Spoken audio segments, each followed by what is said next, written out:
Oi, oi, hello and welcome to another GG.CO.UK video. Here we're going to be looking once again at the Cheltenham Festival markets. Another timestamp through the season. It's been the Dublin Racing Festival this weekend. I'm recording this Sunday, 5:30. So all the action has been taken in. Markets have started to move, but there will still be a little bit of calming down to happen in the next 24, 48 hours. A lot of this is going to be very reactionary, especially the market moves and my views on this, but done these in the past. There's been 3 of these already uploaded on the GG channel, so you can go check those. I do think it's very important to take these timestamps sort of chronologically through the season where actions happened, markets may have moved, so we can review our thoughts as they stand at a point in time. We are now 5 weeks away from the Cheltenham Festival. It is so close now that you can almost touch it. There's still a bit of water to go under the bridge. There's still a few events that will be coming up. There's a few important races that will come up to point towards targets for some horses, but we've got the bulk of it now, and especially after the Dublin Racing Festival, we've seen some phenomenal performances that I think have sort of shored up quite a few of the races in terms of who's going to win them. And that does sometimes mean that it's going to help out with us finding some value a little bit further down the field. It does also sometimes mean that hopefully we've just got on the right horses at the right time, because some prices are going to be quite short now. Anyway, I'm going to pull up my screen. I'll share with you the odds checker so you've got a visual. You can see what the markets are at the time of recording, and we're going to run through them in chronological order. So we'll do the Cheltenham Festival Tuesday. We'll go through the races, and then we'll come back. Won't go too deep into handicaps. There might be a few mentions that need to come out of some potential bets I don't know, wouldn't necessarily recommend. Well, I am recommending them. That's a lie. They're for your consideration, right? Anything that comes out with this video where I'm suggesting my thoughts on things, they are just that, right? They're my thoughts. You guys will be very good judges in your own right of looking at this stuff. So that's why it's beautiful to have this platform. I like talking horses. I think some of you like listening to them too. But there is the comment section below. So if you've got any thoughts on anything I'm saying or any difference of opinions, pop them in there, because it's good to get a little bit of a debate going. Make sure you are subscribed to the channel so you get updated when we do upload new content, and drop a like on the video if you like the video. So let's crack on. Supreme Novices Hurdle, the curtain raiser at Cheltenham. Every trainer wants to get the winner, but so does every punter. Now, this one could be kept fairly brief. Up until Quebec de Board did what he did today, there were a lot of people that liked this horse, thought he could be a Turner's horse, thought he could be a Supreme horse, but they thought he was a top novice. Now, he was still available at a bit of a price before today, but you can see now he's a 6-4 top price for a Supreme. The reason I'm talking about before today is because Salvatore Mundi found his way to the head of the market. I put him up in my column earlier in the season, but he hadn't really done enough for anyone to sit back and say, well, he definitely goes and wins the Supreme. He looked like the right favourite, but he did look like there could be something that could hopefully come out of the works to, be the superstar that Copet de Board looks like he is. But you don't know that's definitely going to happen. There are some years where we just get not a very good year. However, this weekend at the Dublin Racing Festival has shown that we have got a couple of superstars for sure. And Copet de Board, you would question why you would possibly think of stepping him up to a Turner's distance when he was a little bit keen early on. So as far as I'm concerned, he'll definitely go for a Supreme. Salvatore Mundi, I would also say, will definitely go to a Supreme. And it may be the case that he could have been best of the rest before, but it may also be the case that it's just come a little bit too soon for him. They didn't manage to get as much work or racing into him this season as they wanted to. So he might be one for the sort of other spring festivals out there. But I would say that we're pretty set, cold, hard and fast now on the Supreme that Copet de Board will win the Supreme.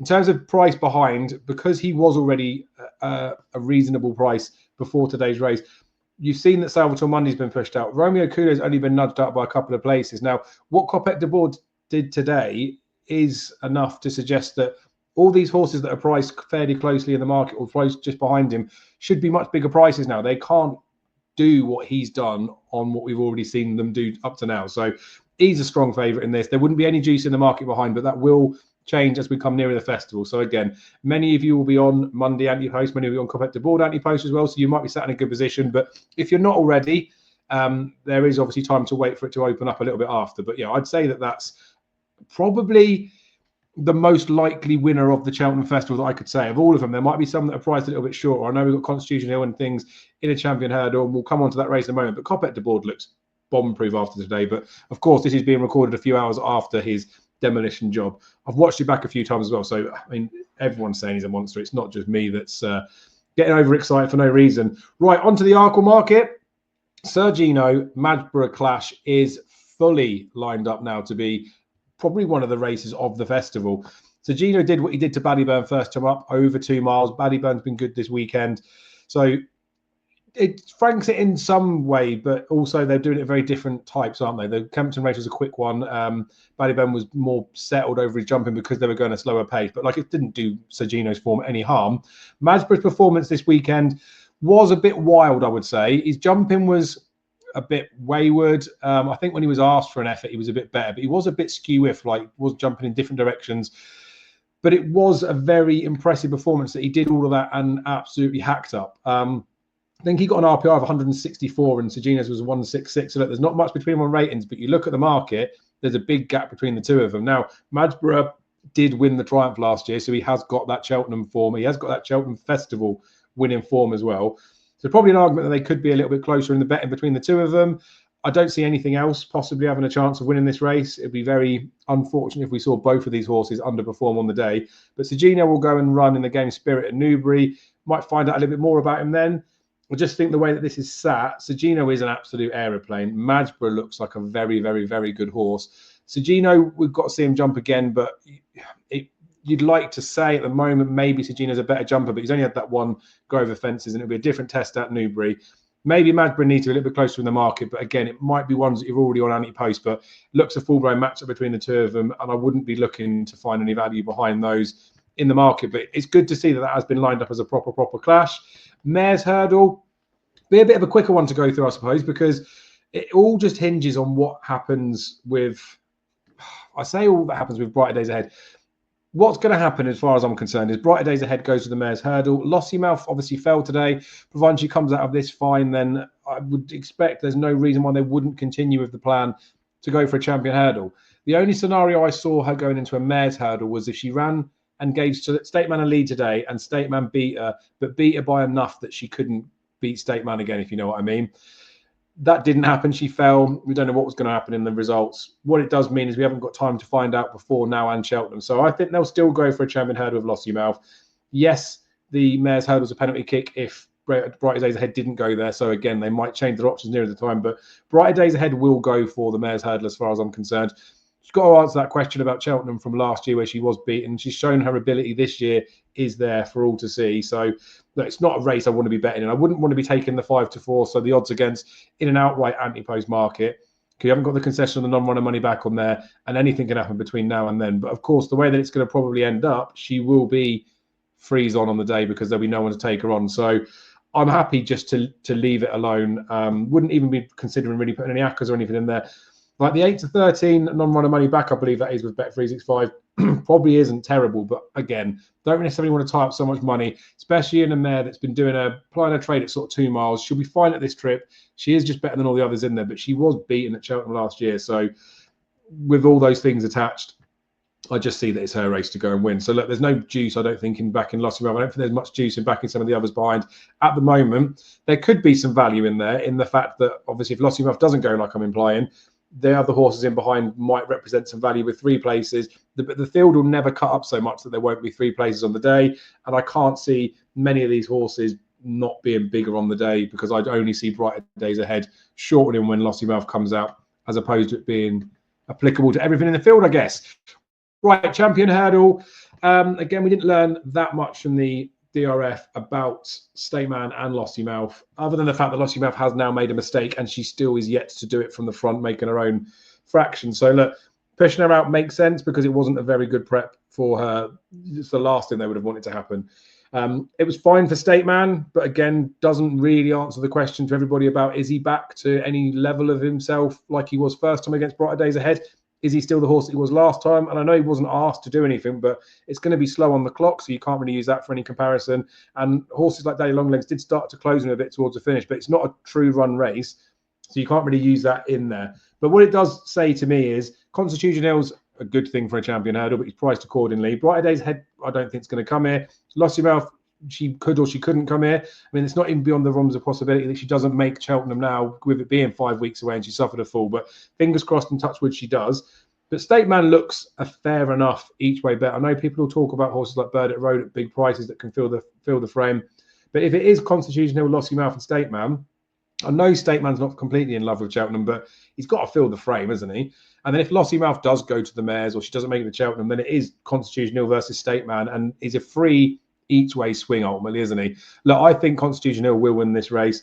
No one knows if he's back to his best or not. No one knows what's really going to happen between now and then in terms of his well-being, because he's had gallops and he's seemingly been very well one day, and then the next day he's not been so well. But it's all like, I guess, speculation than anything else when it comes to this particular market. So I'd leave it as it is. If the race builds up and we get Lossiemouth, Stateman, Constitution Hill, then anyone betting anything Antepost each way at a big price, I think's a bit silly to do so. Stateman, if you needed a bet at the moment, would be the only way I'd possibly approach this, but it would have been the same, almost the same beforehand. The top price still 8-1 bet 365, which again I think is non-runner money back. Is a fair enough price. When he starts getting down to the 6s or 5s, again, it still makes a little bit. But once he starts dipping under where you are just making a loss betting him each way, then you might want to leave it. And as it stands at this moment, it's probably not a market you'd really want to get involved in. So we'll leave it as it is. I'd say Stateman's more of a sound horse than Constitution Hill is, though. So, I mean, if you did type your money now and something happened to Constitution Hill, Stateman probably ends up being favourite for this. But then if that happens to Constitution Hill, does Brighter Days Ahead come to the champion hurdle? And Stateman's got to take her on, which I think will be just as much of a task. So, you know, it depends how you want to spin it, but that's my sort of thoughts on it. We won't go into the Fred Winter in depth, but Willie de Hall's a bit of an eye catcher. Naturally Nimble would be another one as well through the form lines with Willie de Hall for this type of race. There's been nibbles in there for the horses, 10-1 top price. Naturally Nimble still 14s. Again, that's Antepost, but you can get 10s, Naturally Nimble, non-runner money back. You can get 8s, Willie de Hall. Of course, at this stage, we don't have UK marks for these horses, so take everything with a pinch of salt. And if you do want to get involved this early, then maybe you're just doing it to try and get the bigger price, or say you got the bigger price, rather than having the whole picture, which will be the entries and the weights. But of course, playing non-runner money back, if they don't go for the race, you're fairly safe in the fact you're going to get your stake back anyway. So I think he's on a few people's radar for that race. I just wanted to make sure it was said while we're covering off the looks of the first day. National Hunt Chase, we've still got some qualifying races. There's the 10-up Novices Chase, where Willie Mullins has used that in the past to send National Hunt Chase horses there. But this isn't a typical National Hunt Chase this year, because it is now a handicap. The long and the short for this is Now Is the Hour has been a very popular horse and been well backed. Could just be an absolute worldie. Haiti Gulez has got some good form this season. I fancied that one at Chepstow and then got the business done after that. Transmission's the interesting one, whether he goes here or a Kim Muir, whichever way he goes, I think he's got a good chance, especially if the ground's on the better side. And then there's horses like Chapeau de Soleil that I like. I think he's a boat. I think he wants this trip all day long. He's not grade 1 horse, but he could be a 130s horse in here that is capable of running to 150s. So he's very interesting. Again, the non-runner money back 10's about him. Don't know whether I'd want to tie money up. He needs to run over fences over 3 miles. So the 10-up Novices Chase, if he gets an entry in there, he'd start to become a bit more interesting. But I think the way that this favourite is at the front of the market, you're always going to get a fair enough price about anything else in the race. So again, I see no rush to get involved in there, but hopefully in the next couple of weeks, that will become a little bit of a clearer picture as to how that's going to go. We've got the Reynolds Town coming up at Ascot in a few weeks as well. That'll be informative towards this one. Right, Tuesday on to day 2, Turner's Novices Hurdle. We're going to see a couple of horses that are now very blue in here. So look, you've got Final Demand and you've got Copec de Boards. Now, for what it's worth, I did my Antepost book this week and I put up the yellow clay for the Turner's Novices Hurdle. Now, I was very close to putting Final Demand up for the Albert Bartlett at the same time as well. I didn't do that, so it's not me trying to after time or pat myself on the back or anything. But I think that Copec de Boards goes to the Supreme based on what he did this weekend. And there was a question mark if he was, I don't know, won it in a certain manner that he might step up to this race because they've got Salvatore Money for the Supreme. There was a risk attached to that. But in my mind, there was no result that meant Final Demand would come to this race.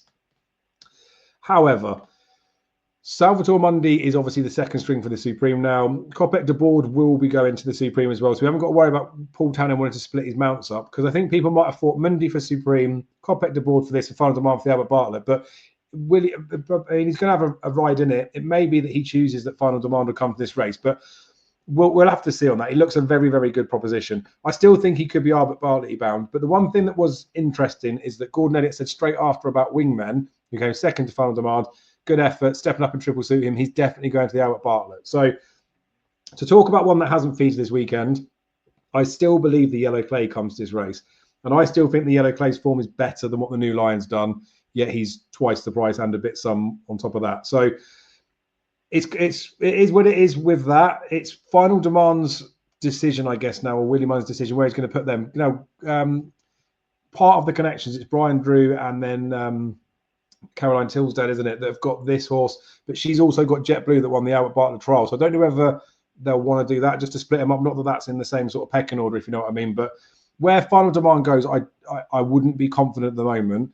I thought beforehand he'd be Albert Bartlett. I'm still thinking that would be the right race for him to go because he was staying on towards the line. And if it had been another couple of furlongs, he'd have won by another dozen lengths or another couple of dozen lengths. But I guess ground would play a big factor in what they do with this horse, because we've had a few soft ground festivals at Cheltenham, but if it comes up typical good to soft, which is what it always used to be, then it may be they think, let's go for an Albert Bartlett. If it comes up heavy, they might think they'll come here. But whichever way it is, Final Demand goes in this race or goes in the Albert Bartlett, and whichever one of those two he goes in, he's got a proper chance. So from that column perspective, I'd rather he doesn't take on the yellow clay because it makes the yellow clay's task that bit easier. But it does make this race fascinating now. Like I say, I don't see any scenario Copy de Board comes here. He was a bit keen this weekend. Still got the job done. He's obviously a monster, but you wouldn't push him out in trip another 5 furlongs unless you needed to, and you don't need to do that with him. Final Demand, you could drop back to this trip, and I think he'd be fine. He does jump a little bit out to his right, which is a tiny worry, but I think it'd be less of a problem in an Albert Bartlett than it would this, because it's the long straight. They can get to the rail. It gets quite open in this race in the Turners on the Wednesday. So we are. I said when we did our GG video for Christmas, Kate, Andrew, and I were all asked about our lay of the festival. We all said it was the New Lion, and it was very much price driven as well. Like he was 2-1 at the time for that. We still hadn't seen the depth that was going to be in behind it. You can see he's 3-1 now. I still think he's short enough, but again, it depends who comes here. So look, it's a good looking race. There was an interesting thing to talk about with James's Gate as well. Horse apart for the Coral Cup. He drifted a bit for the Coral Cup this weekend. He was due to run in a handicap today at Dublin Racing Festival, and he didn't. Says he was coughing, but JP had a horse that was smashed up and won that, and Stormheart just run second to it. But the reason I was saying that is that he started to shorten up a bit for this particular race. Now, I wonder whether they were going to try and win a handicap with him, and then they would still come to this race, because he does need one more run to qualify for a handicap. But he was a little bit interested in the market, but he's shortened up, and the bookies won't push him out now. They'll leave him shortened up in there. But it'll be interesting to see how quickly they turn that horse out and where they go with him. But he's got a nice handicap mark. I wouldn't think they'd waste it by coming in here. I mean, I've been wrong before and I'll be wrong again. Right, Brown Advisory, we saw a dominant performance from Ballyburn. And I say a dominant performance because up until the last fence, I think, well, at the last fence especially, I think people thought the Croke Park might beat him. But from the back of that last, through the line, he stormed clear. And it was very educational for him today because they were jumping at a slower pace. His jumping was it was fine, it was nice. But it didn't look like they were trying to be aggressive in any way, shape or form with him. Whereas at Kempton, they clearly were. They went out to make the pace, didn't they? So educational performance. He's going to step forward for that. Croke Park ran a belter, but they've run him there trying his absolute heart out to go and beat him. We know he's got form at 2.5. We know he's got form at 3. Better Days Ahead came out for Gordon Elliott. They said it was on the ground. I think they mean by it being unsuitable ground, not that the horse couldn't handle it, but he wanted it to be a test for him. At 2 mile, 5.5 furlongs, he'd need it to be heavy ground. And obviously it wasn't that. So I still think Better Days Ahead has got a chance of running a massive race in the Brown Advisory. But all Ballyburn's done today is confirm that he's a dour stayer. So the extra trip in Cheltenham's not going to be a problem for him. He deserved to be where he is in the market. He probably deserves to be a bit shorter now. He probably deserved to be bigger before he did what he did today. But now I think he probably could shorten up a little bit. It'd probably be a general 6-4 shot, I would imagine, before long. And then it'll be interesting what happens with Dancing City, because, of course, Paul Tanner's not going to jump off Ballyburn. Depending on who gets to ride on Dancing City, depends on what sort of price he's going to go. Django Bay, in that battle with handstands, they got a stupidly high RPR for that, like 157, 158, I think it was. And I don't believe it was as good a performance as that.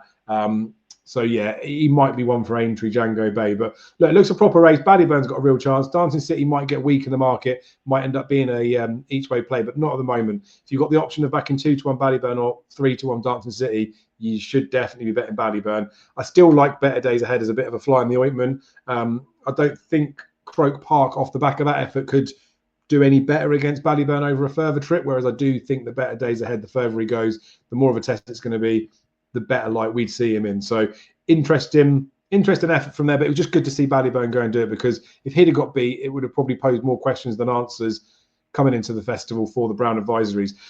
Coral Cup, Be Aware, has been mentioned by Harry Skelton to be a horse that's going here. He has mentioned as well that he's the type of horse, if he takes a knock in running, like gets too hustly bustly with another horse, he might lose his head a little bit. So that's something to bear in mind. As I touched on, I put James's Gate out for this, but we'll have to see.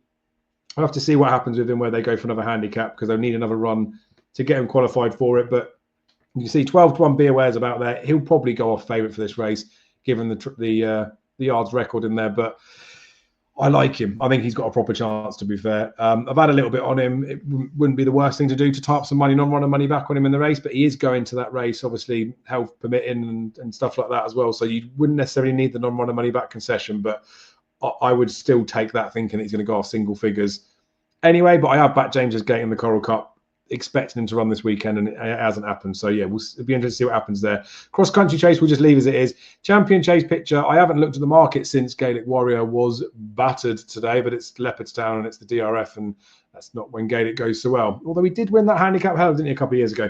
Anyway, just looks John Bonds for the taking. El Fabiolo took a fairly early fall. That was not good to see. Obviously not a very good prep for him. He needs the run to come on for something, and he's got over a couple of fences. That's not going to help. Solness, I think they just gave a soft lead out in front. I wouldn't have that horse having a chance at Cheltenham, but look, could go quick enough to give John Bond something to aim at for a long way round anyway. But the interesting thing is what's happening with Factifal from that Irish Gold Cup. We'll talk about that when we come to the Ryanair and the Gold Cup picture, but Ile Francais connections have suggested they won't go to the Ryanair if Factifal does, which means that Ile Francais could come in here.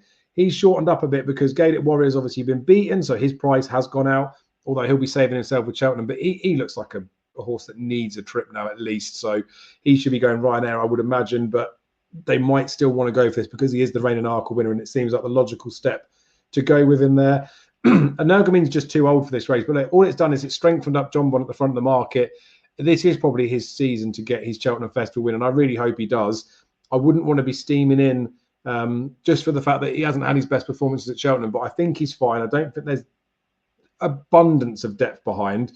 But if we actually spin the scenario around that Gaelic Warrior, Ile Francais, Energumen, Solness, and El Fabiolo run, the bookies will want to take him on. So we'll be getting odds against about John Bond. So yeah, a sit and wait one on there might take some time for like the dust to settle, I guess. And we're here where connections are confirming where horses are going. But it's a market that's going to move a little bit out there. But it's good to see John Bond at the head of it because I think he deserves to definitely be up there. Grand Annual Chase, only one that would be worth mentioning is Unexpected Party, but he's 10, isn't he? And I think he's fairly obvious. Champion Bumper, I haven't looked at the market for this. Calypso and Chance didn't run on Saturday as expected.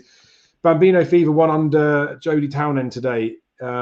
Pretty good performance by all accounts, but it's still a bit murky towards the front of the market. So I'm not fussed about the Bumper at the moment. I still think we could see the chance for something to come out before the festival and do something. Willie Mullins has done this a lot. I mean, normally they are out by now, but we could see something still bumper now and then go to the festival as a horse with a chance. Or depending on how the ground fares, depends on how form from this season might look. So wouldn't be a market that I'm particularly interested in getting involved in. So let's not waste any time on there. Mares Novices Hurdle will be a bit of a quick one because Maureen has come out and run, but she didn't look great. She didn't necessarily look like Mares Novice Hurdle favourite worthy, but she's held her price for such a long period of time at the front of the market. That doesn't just happen for no reason. And she looks like a horse that would massively benefit from that first outing. So with that expected improvement to come, despite all of Ruby Walsh's talk, trying to get a bigger price about her, she's probably priced about where she should be. 6.5 again deserves to be where she is. Jubilee Alpha, I don't think it's good enough to do this. Kenzheim's one I've mentioned before on here that I do think is a horse that has the scope to be a top tier novice mare. She's 14's top price with Bet Victor, which I think is more than fair. Hopefully we see her out again fairly soon. She's had a couple of entries, but she's not run. She's the potential fly in the ointment, and she's the potential horse that could step to a level that I don't think Maureen and 6.5 can get to in this short space of time in the next 5 weeks. But we need to see Kenzheim again, and we need to see her do something pretty special. But she'd be one to keep an eye on if there's entries for her. If there are, it might be worth having a look, having a nibble on her anti-post should she be in the right sort of shape of a race, because it doesn't really matter who she goes up against. It's how impressive she is in isolation, if you know what I mean. The novices handicap chase, there's a few that could be interesting with this. One that's a massive price that I think is well worth mentioning, but I could be miles off on this one, is Shambali Kid, because Shambali Kid started at 2.5 miles at the beginning of the season over fences. They've run him at 2 mile one since. Cheap pieces were put on him this weekend. He needs a trip. Like, he won over 2.5 miles in his maiden hurdle. He's run over 3 miles in his prep run before going to a Coral Cup last year. And in that Coral Cup, he finished just in front of Lucky Place. He was just a few lengths behind Langadam. Both of those have gone on one grade 2 races since. So I just thought he looked a massive price. No, look, he's 40s in the outright markets, but you can get 33 to 1 non-runner money back. I'm not saying that he's definitely going to go there. I'm not saying that he's really enjoying being the massive chaser, but he's the type of horse that stepping up in trip would be the key for the improvement for him. And I think he could have a little bit of a squeak. He's going to get himself a handicap mark that hopefully will get him in. Might be bordering on the bottom end of it, but 33 to 1, tying up money non-runner no bet in there is something that I have done this weekend. But that's a race that we're going to have to definitely wait till nearer the time, because there's still some big novice chase races to go ahead, and we've still got to see entries and UK marks, haven't we? So I think it's a bit risky to think that something's being plotted for that at the moment, but other people might have a better opinion. Potemps final, I would definitely leave that one till nearer the time. We had one run at Musselburgh today. Hamsian was well out of that, but it didn't quite pan out. So I'd leave that one till nearer the time. Unless I've got a very early insight into a Potemps type mould of a horse, I tend to leave it till nearer the event. Ryanair market, we'll see, has been shaken up. Factor file for the non-runner money back markets was already fairly short, but he's tightened up in other places. Ile Francais is in and around the same sort of price, although there is a bit of blue about him. Gaelic Warriors tightened up in a few spaces, but again, his non-runner money back price was already fairly short. And then Protectorat's in there at 7 to 1. We've got Banbridge at 8. El Fabiolo's drifted because obviously it's not an ideal stepping stone coming into it. And Amalgamine stayed about where he is. Look, there's been a few changes to it, but you can see there's more blue than there is red in there. It's always a bit of a murky market, the Ryanair, and this year's no different. Look, Factor File probably should take his chance in a Gold Cup. They worked out that he did settle this time, but didn't look like another 2 furlongs at Cheltenham would help him beat Galopin Des Champs. And I think if Galopin Des Champs runs, maybe they do just go here. But I don't know. JP might want to run her in the Gold Cup mine, and he took, I know the way you're thinking, out of that race. I know he could supplement him back in, but the plan was the Gold Cup for Factor File, so maybe they will just stick with it. I think I'd like to see him in here. I think he should go in here, but whether he does or not is a different story. And again, depending on where Gaelic Warrior goes, might have a small indication in that as well. But you'd be a brave man to be back in Gaelic Warrior off the back of his last 2 runs thinking he's going to win an open grade 1 at Cheltenham. So look, another race I'm happy to leave for a little while. Other people may have a different opinion. I think now's the time to strike with the fact that Ile Francais may go elsewhere or not. But the prices are very tight in the non-runner money back markets for these. There doesn't seem to be a glaringly obvious sort of price rick that you can take the risk that they won't definitely go here under certain circumstances. But if they did come in, they'd be real short. So we will leave the Ryanair there, and I'd have no shouts of saying who you should be getting stuck into. Right, Stayers Hurdle will be a quick one as well. Teahupoo, the whole premise of this race now, or the whole balance of this race, I think sits on the ground at Cheltenham. Now, they have typically started on good to soft. I think 4 of the last 6 years have been soft ground Thursdays, but 14 of the previous 7 were good, or one of them was good to firm in 2000. And if they get a good to soft first day, I think it's difficult to get bundles of water down on the track unless it rains to soften it up. So, look, Teahupoo wasn't very good against Lossiemouth, I didn't think, but it doesn't matter. It's but a means to an end to get to this race. If it's not soft, though, and if it was good ground or good to soft, you'd have to question the price that he is being very good. If it's a bad ground festival, you'd say he should be 2s on. So that's why he's probably sat defensively where he is. I put up a lucky place earlier in the season at 25, so look, I'm happy with where I'm sat with that, but he does have to step forward to get anywhere near a Teahupoo. Still feels like one of those, right? When you look at the ones further down the market, Home by the Lee would have a chance if it was good ground, but these 3 runs at Cheltenham in the Stayers Hurdle have been on soft ground. That's what's got him beat, I think, but he shouldn't be good enough to go and win this. If he was, he would have done it in the past. I think lucky place is like sort of the fly in the ointment. Langadan's been trained with this race in mind. So again, he's been not necessarily wise guy, but he's been up in a few places, still available at a reasonable price. But I think it is that you'd want to wait for this market till nearer the time, I think, now, if you haven't already got stuck into ones against Teahupoo.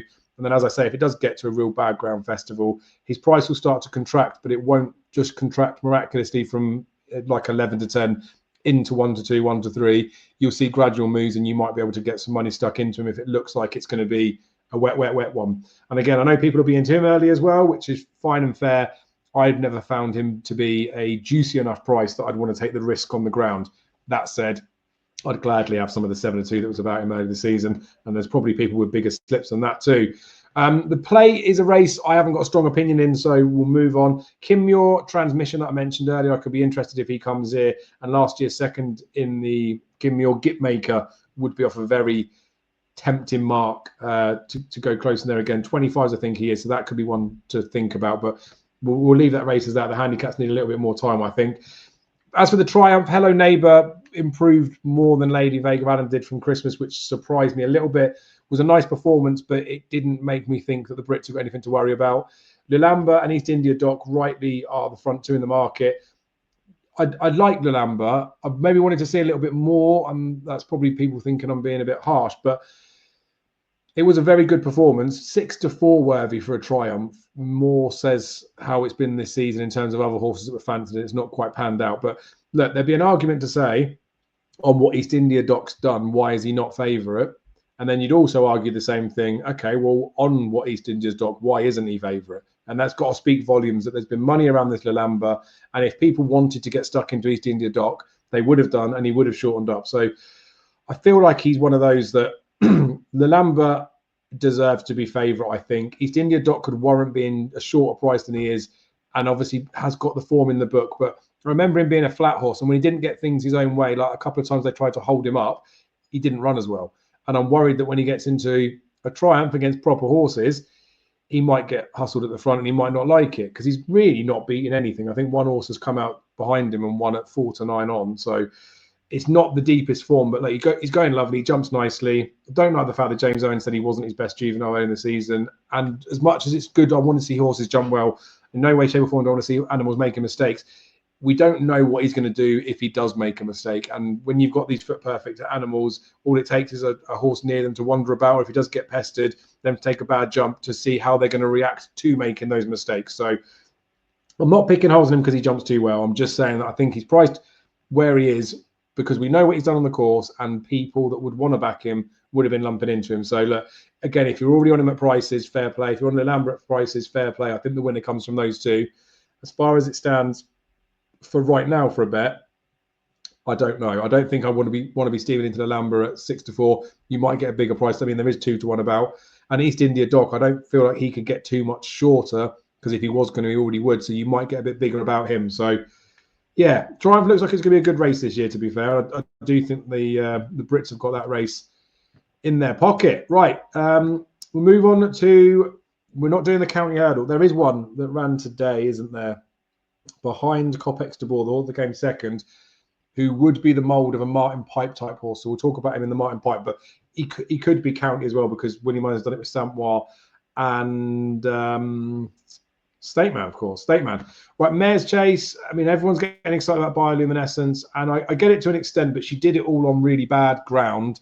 That's where all her best form is. And I know with the weight and things with Dancing City, but she did all that because it was 3 miles and something. So I don't know, I'd rather see her running a Brown Advisory than running a Mare's Chase, but she could well come here. And again, I guess from the talk and what people are saying, she deserves to be where she is in the market. I'm still hanging my hat on the fact that Impervious comes here, she wins. I've had no talk or heard anything or read anything that would suggest that she's not coming to this race. I put her up as a non-runner money back selection in the column a little while back, just saying, obviously, if she doesn't come here, you get your money back. If she does, I think she goes off short. But like last year when Limerick Lace was hammered in the bet in the night before, or even the morning of, we will find out a lot more about this market as we get closer to the event. So look, again, we want to be the wise guys and we want to be on the right horses at the big prices before they shorten up. But I don't see any ins in a race where you've got a lot of horses that are single figures for it that need certain conditions or are not even certain to run in the race. So happy with where we're sat with Impervious. Still think the non-runner money back about a 5 to 1's generous. So if you're that way inclined and you haven't already followed in, then do that. If you don't want to follow me in, then don't. It's your choice, right? Albert Bartlett is, again, depends on what happens with Final Demand as far as I'm concerned. We look at the price for him in here. He's a bigger price for this. I say he's bigger price. Like he's 7 to 4 short in some places, and he's 5 to 1 back in other ones. I think that probably confirms, like, sort of, well, yeah, emphasises my uncertainty for the two markets, because it's easier if you see one's priced up shorter. Doesn't mean they're definitely going to go there, but it does help think that someone else maybe have a better clue than you do. That the yellow clay is priced where he's priced. Wingmen's in there priced at double digits. They could run against each other. There's not, obviously doesn't mean they won't. JetBlue's the horse I was talking about that's in similar silks or similar ownership as Final Demand. Big Westerner, the mare for say Gavin Cromwell, is it? I may have got that wrong. Or is it? No, Henry de Bromhead mare, I think. But yeah, like at the market, but that's another one that if it was really that good would be shorter in there. So we've got to find out where Final Demand goes at this stage, and to some extent we've got to find out where the yellow clay goes. I think the yellow clay goes to the Turners personally. I don't think Gordon will just try and dodge this Final Demand. The way he talked about he'd like to see Wingmen go to Cheltenham stepping up in trip. I mean, he can't possibly think that he could beat Final Demand if that horse came here. So who knows? Maybe he is going to run the yellow clay here as well, but he's hinted that he's going to run him in the Turners. Anyway, that's a race I'm happy to leave near the time. If Final Demand came in this race, I don't think he could get beat. So the 5-2 non-runner money back about him would be tempting. I can't say anything else about that. He was 8-1 before in the Antepost market, but I could have still put him up and it still could have been wrong despite getting the value. So look, we're sat where we're sat now in the knowledge of he did what he did this weekend. If he comes to this race, I think he goes off short. If the yellow clay comes here as well, that might push his price out a tiny bit. But imagine a world where the yellow clay does go to the Turners, like I suspect, and Final Demand comes in here. He's a 6-4 shot on the day. So bigger than that now. Could be tempting to get involved with, to be honest with you. Gold Cup is still the same as I thought right at the start of the season. That Jerry Colombe is the only real genuine threat to Galopin Des Champs, but things haven't really gone to plan this season, have they? I'm doing some stats for the Gold Cup, and we've had 69 horses this century that have run inside the last 30 days go to Cheltenham. Calto Star and Long Run were both beaten favourites, but no one's ever won doing that. And we've only had seven horses that have run over 120 days absent. So that would be if Jerry Colombe didn't have a prep run basically between now and then, he'd fall into this other bracket where he's been off for 132 days. 7 horses have tried to do that, going there like super fresh. 4 of them, though, were like 200 to 1 plus. So although we haven't had a winner from that bucket, shortest price was 16s, I think. The next one was 25s. The next was 40s. And then it was like 150 to 1 or bigger. So I'm Team Jerry coming here fresh. Obviously, it's not been an ideal prep.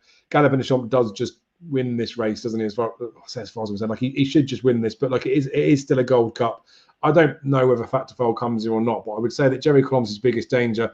If Jerry lines up, though, I would now be recommending, because at the start of the season I put him up at 12s, 14s, or 16s. I can't remember, but I would be recommending if he gets there on the day, we're backing Jerry in the without Galopin Des Champs market, because if these horses all stand their ground, like if Banbridge did come here and Factor did come here too, Jerry Colombe will be 3-1 in the without market, so we can get stuck into that. So no rush to do anything with him now. As I say, he's already on the watch list from earlier this season, so maybe it'll work out, but it's obviously not been the ideal prep. Look, you've got the Hunter's Chase race, which I wouldn't have an interest in at this moment, and it's Carnaque is the horse that ran behind Copex de Boers today. Now, he is 10-1 for Martin Pipe, which obviously we need to see official ratings and things like that come out, but his RPR that got published on the Racing Post from today, because Copex de Boers has got up there as well, like they could be tweaked, but it was only in the 130s, I think, 131 maybe. So there's a chance that this horse gets a UK mark in the 130s, which I think is phenomenal. Go back to when Galopin Des Champs won the Martin Pipe. He ran inside 10 lengths behind Appreciate and was given a mark of 142 when he came over to these shores. As long as it's under 145, it gets him in there. Carnaque is definitely a horse for consideration for the Martin Pipe, but he's going to probably be a little wise go on, but I don't care. 10-1 about him, non-runner money back feels like an absolute right bet to have. I said about the county hurdle type routes before, but this horse is bred to stay a little bit further. One third, I think it was, on heavy ground, so we'll want a bit more of a trip. Was out the back in the race behind Copex de Boers today, so maybe couldn't lay it with the pace, but it doesn't need to. And Gigginstown have got a good record with the Martin Pipe as well, so that's sort of the line of thought that I'm going with that horse, and that's a horse that will probably be put up in the column this week on Tuesday too as a recommendation for that bet.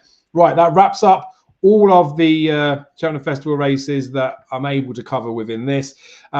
we'll be back with loads more content building up to Cheltenham. So like I say, if you're not subscribed to the channel already, make sure you are, and then you'll be notified when we do upload. You can check out my columns on the GG.CO.UK website. You can see Andrew's fancies, and you can see Matty's on there too. There's lots of content building up to Cheltenham and even beforehand as well. Appreciate your guys' support, and we will see you again very soon.